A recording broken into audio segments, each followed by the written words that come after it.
अजीब होता है। इंसान जिस चीज से भागना चाहता है, नियति उसे खींचकर उसी के सामने खड़ा कर देती है। रात के ठीक 8 बज चुके थे। आसमान में काले बादलों ने डेरा जमा लिया था। चारों तरफ एक ऐसा सन्नाटा पसरा था जो कानों को चीरने की ताकत रखता था। सोनगढ़ गांव की सीमा पर बनी वो सदियों पुरानी जर्जर हवेली अंधेरे में किसी सोए हुए दैत्य की तरह लग रही थी। गांव के लोग इस रास्ते पर दिन में भी कदम रखने से कतराते थे और आज 2 बदनसीब राहगीर उसी रास्ते पर फंसे हुए थे। अरे रमेश भाई, आज तो हमारी खैर नहीं दिख रही। सेठ के यहाँ काम से आते आते इतनी देर हो जाएगी, मैंने सपने में भी नहीं सोचा था। पैर जल्दी जल्दी बढ़ाओ भाई, नहीं तो अनर्थ हो जाएगा। तभी तो मैं बोल रहा था माधव, आज की रात सेठ के वहीं रुक जाते तो क्या बिगड़ जाता। अब हमें इस रास्ते से गुजरना ही होगा, उस मनहूस और मनहूस हवेली के सामने से।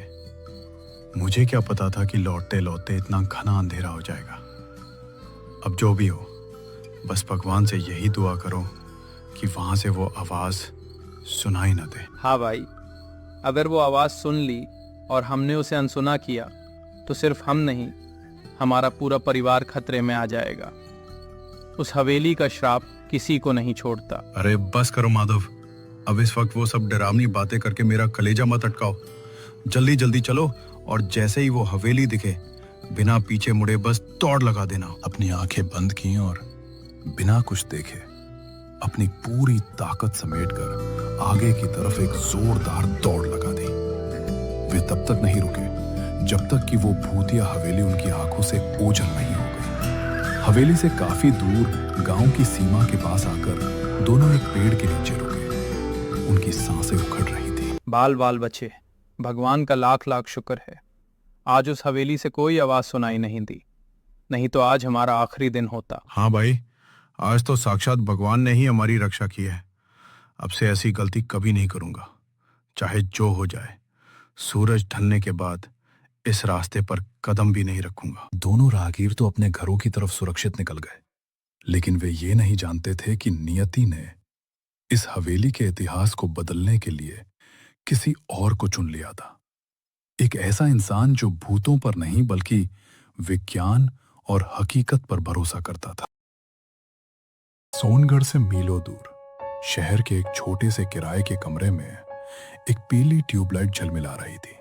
कमरा छोटा था लेकिन किताबों से भरा था। टेबल पर कुछ विज्ञान की किताबें, एक चश्मा और एक सरकारी नियुक्ति पत्र रखा था। बिस्तर पर बैठा था एक सीधा साधा शांत स्वभाव का आदमी, रवि कुमार। उम्र लगभग 32 साल। चेहरे पर एक सादगी भरी मुस्कान थी, लेकिन उस मुस्कान के पीछे एक अजीब सी थकान और भविष्य की चिंता साफ देखी जा सकती थी। पास ही उसकी पत्नी नीरा गहरी सोच में डूबी हुई थी। तो सच में जाना ही पड़ेगा क्या आपको? इतनी दूर का गांव, न वहाँ की सड़कें ठीक है, न कोई ढंग का अस्पताल है और ना ही वहाँ हमारी कोई जान पहचान है। आप अकेले वहाँ अनजान लोगों के बीच कैसे रह पाएंगे? मेरा दिल बहुत घबरा रहा है। अरे भाग्यवान, तुम तो खामखा इतना डर रही हो। ये सरकारी नौकरी है, कोई मजाक नहीं। आज के समय में सरकारी नौकरी मिलना कितना मुश्किल है, तुम जानती हो ना। पोस्टिंग जहां भी मिले वहां जाना ही पड़ता है। कुछ दिनों की बात है, जैसे ही वहां थोड़ा समय बीतेगा, मैं शहर या पास के किसी इलाके में ट्रांसफर की अर्जी लगा दूंगा। वैसे भी गांव के माहौल में एक अलग ही शांति होती है। और भूल रही हो क्या, हम भी तो मूल रूप से गांव के ही रहने वाले हैं। आपने सुना नहीं क्या, लोग उस इलाके के बारे में क्या बातें करते हैं?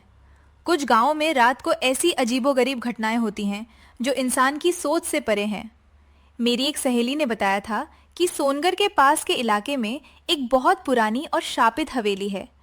लोग बोलते हैं कि वहां बरसों पहले कोई बेहद खौफनाक और डरावनी घटना घटी थी, जिसके बाद से वो जगह वीरान हो गई। और आपकी किस्मत देखिए, आपकी पोस्टिंग भी उसी सोनगढ़ गांव के सरकारी स्कूल में होनी थी। अरे भाग्यवान, तुम तो खामखा इतना डर रही हो। ये सरकारी नौकरी है, कोई मजाक नहीं। आज के समय में सरकारी नौकरी मिलना कितना मुश्किल है, तुम जानती हो ना। पोस्टिंग जहां भी मिले वहां जाना ही पड़ता है। कुछ दिनों की बात है, जैसे ही वहां थोड़ा समय बीतेगा, मैं शहर या पास के किसी इलाके में ट्रांसफर की अर्जी लगा दूंगा। वैसे भी गांव के माहौल में एक अलग ही शांति होती है। और भूल रही हो क्या, हम भी तो मूल रूप से गांव के ही रहने वाले हैं। ठीक है, मैं आपसे बहस में तो नहीं जीत सकती, वैसे भी अब हमारे हाथ में है ही क्या। बस आप अपना ख्याल रखना, और हाँ, मेरी एक बात याद रखिएगा, गांव पहुंचते ही दिन रहते रहते अपने लिए कोई अच्छा और सुरक्षित किराए का कमरा ढूंढ लेना। रात होने का इंतजार मत करना। अगली सुबह का मौसम बेहद सुहाना था। सूरज की पहली किरण के साथ रवि अपनी पत्नी नीरा से विदा लेकर अपना सूटकेस उठाए बस स्टैंड की तरफ चल पड़ा। उसे लग रहा था कि यह सफर उसकी जिंदगी की एक नई और खूबसूरत शुरुआत होगी। लेकिन वो इस बात से पूरी तरह अनजान था कि सोनगढ़ का रास्ता जितना सीधा दिखता था, उसका अंत उतना ही घुमावदार और भयानक होने वाला था। घंटों बीत गए। रवि बस स्टैंड पर खड़ा खड़ा थक गया, लेकिन सोनगढ़ जाने वाली कोई भी सीधी बस उसे नहीं मिल रही थी। हर बस ड्राइवर या कंडक्टर सोनगढ़ का नाम सुनते ही अपनी गाड़ी आगे बढ़ा लेता या बहाने बनाने लगता। काफी समय के लंबे और थका देने वाले इंतजार के बाद आखिरकार दोपहर के ढलते वक्त उसे एक पुरानी बस मिली जो सीधे सोनगढ़ जाने वाली थी। चलो, भगवान का शुक्र है, बस तो मिल गई। लेकिन आते आते बहुत दोपहर हो गई है। नीरा ने कहा था कि दिन रहते कमरा ढूंढ लेना। उम्मीद है समय पर पहुंच जाऊंगा। सोनगढ़ पहुंचते पहुंचते रवि को बहुत देर हो चुकी थी। दिन पूरी तरह ढल चुका था और चारों तरफ अंधेरा अपनी चादर पसार रहा था। अब रवि के सामने सबसे बड़ी चुनौती थी अपने सिर छुपाने के लिए किराए का कमरा ढूंढना। वो अपना भारी सूटकेस खींचते हुए गांव के भीतर जाने वाले कच्चे रास्ते पर जल्दी जल्दी चलने लगा। गांव के रास्ते पर अजीब सा सन्नाटा पसरा था। न कोई इंसान दिख रहा था, न किसी जानवर की आवाज आ रही थी। रवि अभी कुछ ही दूर चला था कि अचानक मौसम ने एक भयानक करवट ली। तेज हवाएं चलने लगी। पेड़ों के पत्ते आपस में टकराकर रोने जैसी आवाजें करने लगे और देखते ही देखते मूसलाधार बारिश शुरू हो गई। ओहो, ये बारिश भी ना, इसे भी अभी ही आना था। इस घनघोर अंधेरे में अब मैं कहाँ जाऊंगा? पूरा भीग जाऊंगा तो बीमार पड़ जाऊंगा। मुझे अपनी जान और सामान बचाने के लिए जल्दी से जल्दी सिर छुपाने का कोई आसरा ढूंढना पड़ेगा, वरना इस सुनसान रास्ते पर रात गुजारना भारी पड़ जाएगा।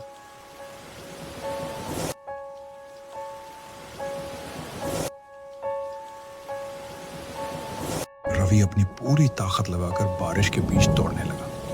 तभी धुंधली और तेज गिरती बारिश की बूंदों के बीच उसे थोड़ी ही दूरी पर एक विशाल पुरानी इमारत का ढांचा दिखाई दिया।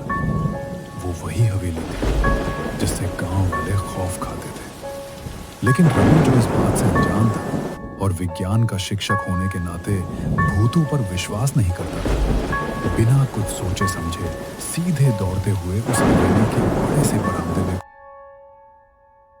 हवेली के भीतर कदम रखते ही रवि के पूरे शरीर में एक सिहरन दौड़ गई। वहां की हवा सामान्य नहीं थी।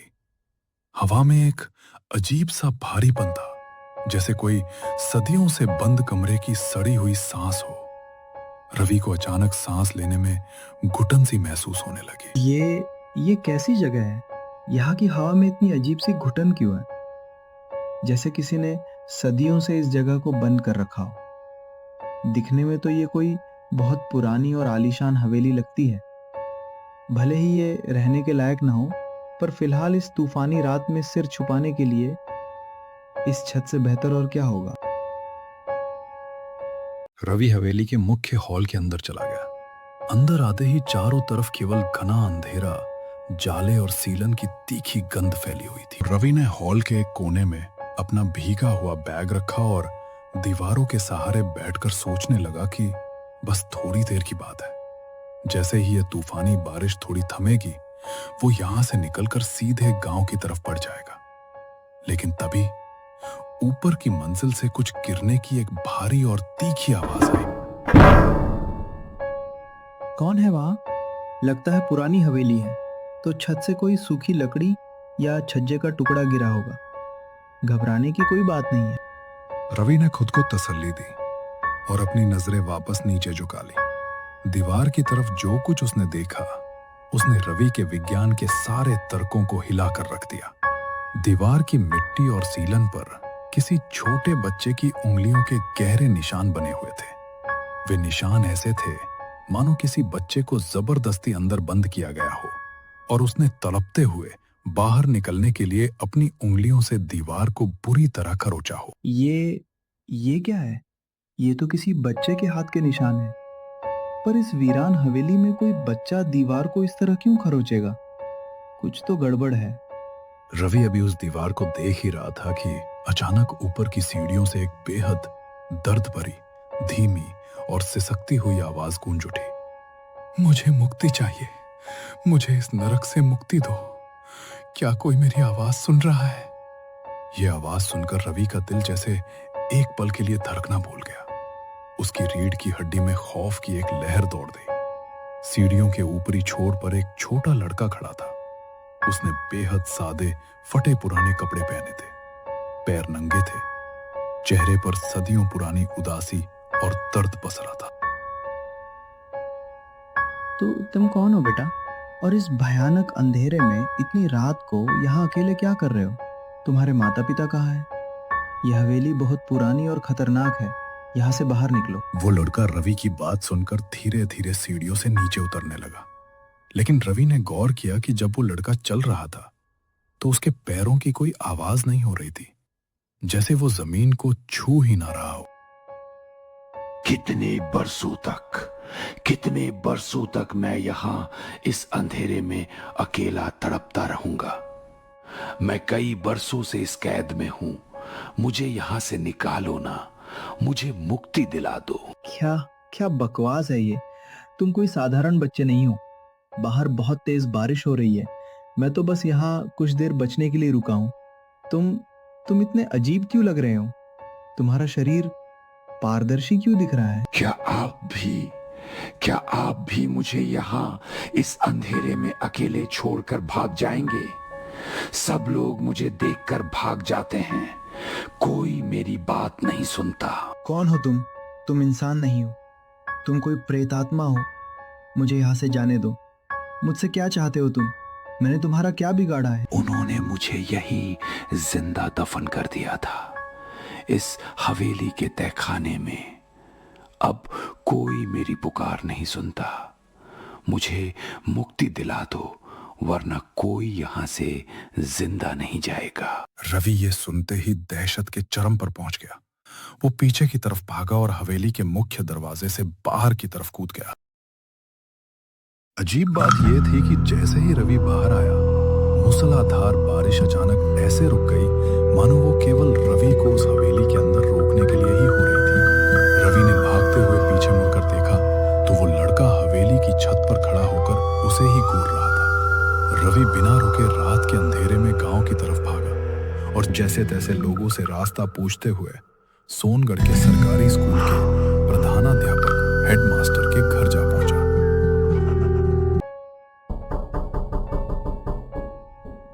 कौन है भाई इतनी रात को? आपको क्या चाहिए? सर, मैं हूँ रवि कुमार, आपके स्कूल के विज्ञान का नया शिक्षक। मुझे आज ही आना था। ओहो रवि बाबू, आइए अंदर आइए। मुझे तो शिक्षा विभाग से पत्र मिला था कि आप दिन में ही आ जाएंगे। मैं दोपहर से आपकी राह देख रहा था, लेकिन आप इतनी रात को आ रहे हैं और आपकी ये हालत।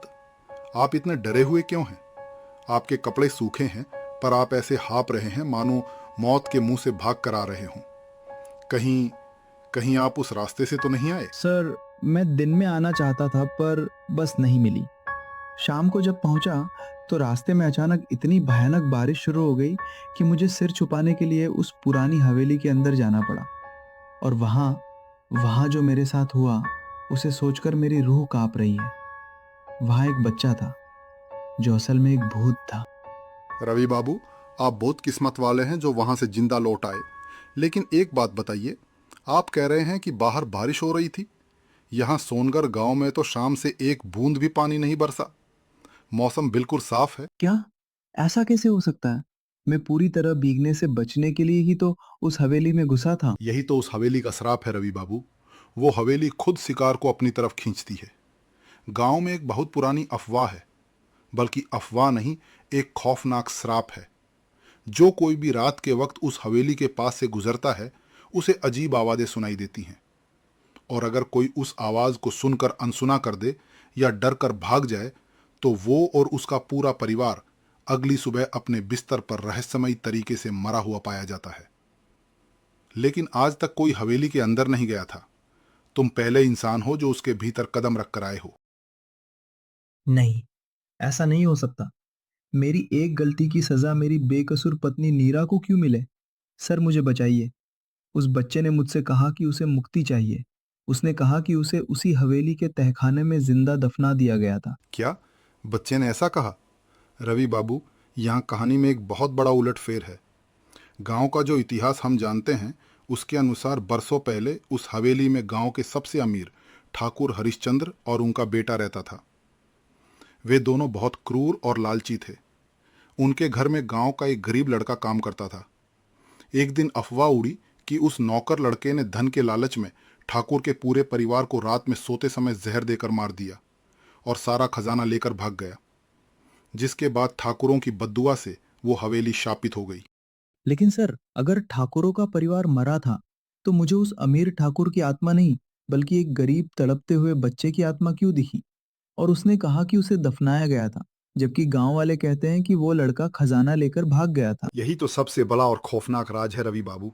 इसका मतलब गांव वालों को जो कहानी सुनाई गई वो सरासर झूठ थी। असलियत कुछ और ही है। उस बच्चे की आत्मा आज भी उस हवेली के तहखाने में किसी ऐसे सच को छुपाए बैठी है जो अगर सामने आ गया तो पूरे सोनगर गांव का विनाश तय है। लेकिन उस तहखाने का रास्ता कहाँ है और उस लड़के ने खजाने का क्या किया? रात के 2:30 बज चुके थे। हेडमास्टर और रवि दोनों ही खौफ और उत्सुकता के एक ऐसे जाल में फंस चुके थे जहां से पीछे हटना नामुमकिन था। रवि को अपनी पत्नी नीरा की जान बचानी थी और हेडमास्टर को उस सदियों पुराने राज से पर्दा उठाना था। दोनों ने फैसला किया कि वे अगली सुबह सूरज की पहली किरण के साथ उस हवेली के अंदर उस अंधेरे तहखाने की तलाश में जाएंगे जहां मौत और सच दोनों उनका इंतजार कर रहे थे। कहानी का रुख अब बदल चुका था। सुबह की पहली किरण के साथ रवि और हेडमास्टर उसी हवेली के मुख्य हॉल में वापस पहुंचे। रवि का विज्ञान और हेडमास्टर का अनुभव दोनों मिलकर इस रहस्य को सुलझाना चाहते थे, लेकिन इस बार उन्हें किसी तहखाने या गुप्त दरवाजे की तलाश नहीं करनी थी, क्योंकि वो लड़का खुद दिन के उजाले में उनके सामने आने वाला था। रवि बाबू, दिन के उजाले में ये जगह वैसी नहीं लग रही जैसी तुमने रात को बताई थी। यहाँ तो बस धूल और जाले हैं। तुम पक्का यही थे ना? हाँ सर, मैं बिल्कुल सच कह रहा हूँ। इसी दीवार पर वो निशान थे, लेकिन आज वो निशान गायब है। तभी हॉल के दूसरे छोर पर बनी एक टूटी हुई खिड़की के पास एक परछाई हिलती है। रवि और हेडमास्टर चौंक कर उधर देखते हैं। वहां वही लड़का खड़ा था। आप लोग वापस आ गए। मुझे लगा आप भी दूसरों की तरह मुझे झूठा समझकर भाग जाएंगे। नहीं बेटा, हम भागने नहीं आए हैं। रात को रवि बाबू ने जब तुम्हारी कहानी बताई उसने मेरा दिल झकझोर दिया। ठाकुर हरिश्चंद्र के साथ तुम्हारा क्या हुआ था? हमें साफ साफ बताओ ताकि हम तुम्हारी मदद कर सकें। ठाकुर के बेटे ने मुझे इस संदूक के पीछे मारा था और मेरी लाश को गांव के बाहर पुराने सूखे कुएं में फेंक दिया था और गांव वालों से कह दिया कि मैं उनका सारा धन लेकर भाग गया। तब से मेरी आत्मा इसी हवेली में भटक रही है, क्योंकि सब मुझे चोर और हत्यारा समझते हैं। हाँ, जब तक गांव वालों को मेरा सच पता नहीं चलेगा और जब तक मेरी अस्थियों को मुक्ति नहीं मिलेगी, तब तक इस हवेली का ये खौफनाक साया कभी खत्म नहीं होगा और जो भी यहां आएगा वो इस श्राप का शिकार बनता रहेगा। लड़के ने अपनी बात पूरी की और वो धीरे से हवा में विलीन हो गया।